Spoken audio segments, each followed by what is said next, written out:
السلام علیکم ناظرین، ہمارے چینل پر خوش آمدید۔ جیسا کہ آپ سب جانتے ہیں کہ 2023 کے شروع ہوتے ہی یوٹیوب میں بہت سی نئی پالیسی متعارف کروائی گئی ہیں۔ اس میں ایک پالیسی میں یہ ہے کہ شارٹ سے بھی پیسے آپ کو ملیں گے، لیکن اس کے ساتھ ساتھ یوٹیوب کی جو نئی پالیسی آئی ہے جس کی وجہ سے وہ چینل بلاک کر رہے ہیں، وہ کون سی ہے، کس غلطی کی وجہ سے ہمارے چینل بلاک ہو رہے ہیں، وہ آپ نے یہ دو غلطیاں نہیں کرنی جس کی وجہ سے بہت سے چینل آج کل بلاک ہو رہے ہیں۔ وہ کون سی دو غلطیاں ہیں وہ آپ کو ہم بتائیں گے اس ویڈیو میں۔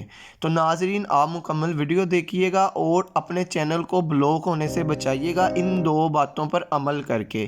وہ کون سی دو باتیں ہیں ہم آپ کو بتائیں گے اس ویڈیو میں، کیونکہ آپ جانتے ہیں کہ بہت محنت کر کے یوٹیوب پہ یہ جو چینل ہے یہ مونیٹائز ہوتا ہے۔ اگر مونیٹائز ہونے کے بعد آپ کی چھوٹی سی دو غلطیوں کی وجہ سے چینل آپ کا بلاک ہو جائے، ختم ہو جائے، تو کتنا آپ کو نقصان ہوگا۔ تو وہ کون سی دو غلطیاں ہیں؟ پہلی یہ ہے، جیسا کہ آپ جانتے ہیں کہ آج کل ڈیفرنٹ کنٹریز میں جو قدرتی آفات آ رہی ہیں، مثلاً کہ ترکی میں اور شام میں، سیریا میں زلزلے آئے ہیں، تو بہت سے لوگ ان کی وہ ہوریبل ویڈیو بنا کے، یعنی کہ دل کو بہلانے والی ویڈیو بنا کے آپ اپلوڈ کر رہے ہیں۔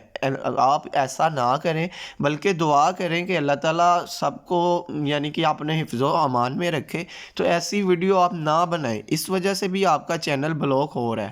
اور سیکنڈلی کیا ہے؟ سیکنڈلی یہ ہے کہ آپ کسی بھی کرمنل پرسن کی ویڈیو بنا دیتے ہیں اپنے چینل کو ہائی لائٹ کرنے کے لیے، یعنی کہ آپ چاہتے ہیں کہ آپ کا چینل پروموٹ ہو، لیکن وہ پروموٹ نہیں ہوتا کیونکہ آپ اسٹیٹ کے خلاف چل رہے ہوتے ہیں۔ تو جس پرسن کے خلاف اسٹیٹ ہوگی آپ نے اس کے خلاف ویڈیو نہیں بنانی، اور اس سے آپ کا چینل پروموٹ نہیں ہوگا بلکہ آپ کا چینل بلاک ہوگا۔ تو امید ہے ناظرین آپ کو ہماری ویڈیو پسند